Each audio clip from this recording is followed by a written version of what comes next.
And we are down to the final sprint toward Election Day, just 2 weeks away. And as the two candidates pack their schedules to convince voters they are the right choice for president, the race is still neck and neck. Today's Decision Desk HQ polling shows that former President Trump is closing the gap on Vice President Harris, who leads by less than 1.5%.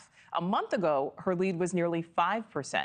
But the averages in battleground states show that Trump has a very slight edge over Harris. He leads her in 7 crucial swing states, but his lead is only more than 1% in Arizona, Georgia, and Michigan.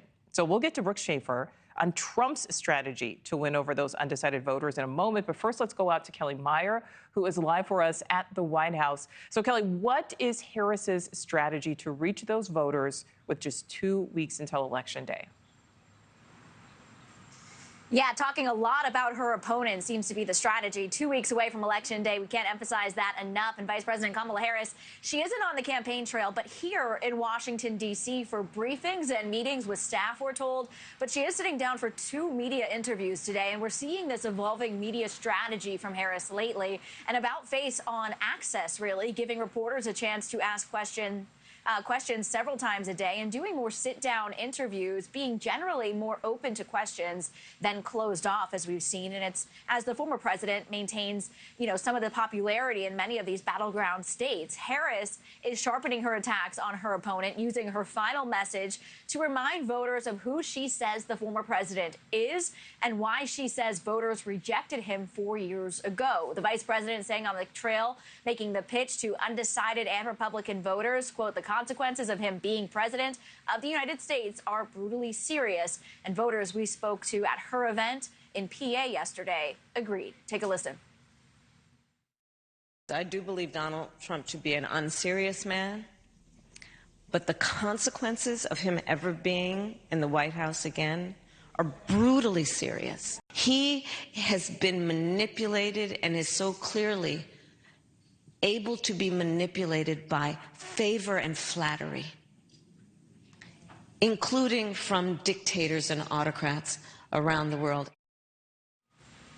She said about being a conservative, that if you're truly a conservative, it's about the Constitution and believing in who's going to keep the Constitution. And I think that that's a great takeaway, especially for Republicans who may feel like lost with Trump, or that Trump doesn't speak with them. And Nichole, the thing with focusing more of her speech and message on former President Trump, she is talking less about her own policies and her own message. So that will be interesting to see if that has an impact in these final 2 weeks. Nichole. All right. So, Kelly, Harris has former Presidents Obama and Clinton on the trail for her today, but President Biden has not done a solo event. Is that going to change? Yes, we've been talking with our sources on the campaign trail and here at the White House, and they have been pointing to what Biden has been doing on the official side, as well as doing as being campaign events, really, since he is touting the Biden-Harris administration's work. He's actually just about to leave the White House here and head to an official event.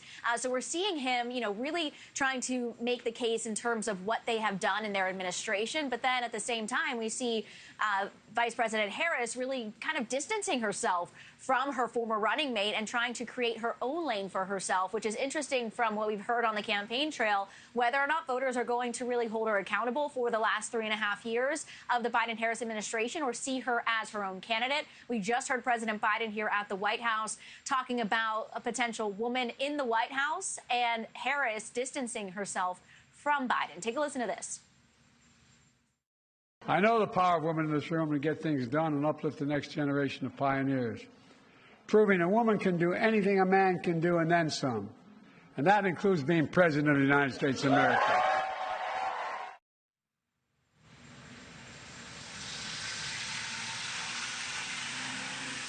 The Biden administration, I bring to it my own ideas, my own experiences. But it is also about moving past what, frankly, I think has been the last decade of the American discourse being influenced by Donald Trump. And this Thursday, Harris will campaign alongside former President Obama for the first time since replacing President Biden at the top of the ticket. Thanks for watching. Go to joinnn.com to find News Nation on your screen. And don't forget to click the red subscribe button below to get more of News Nation's fact-driven, unbiased coverage.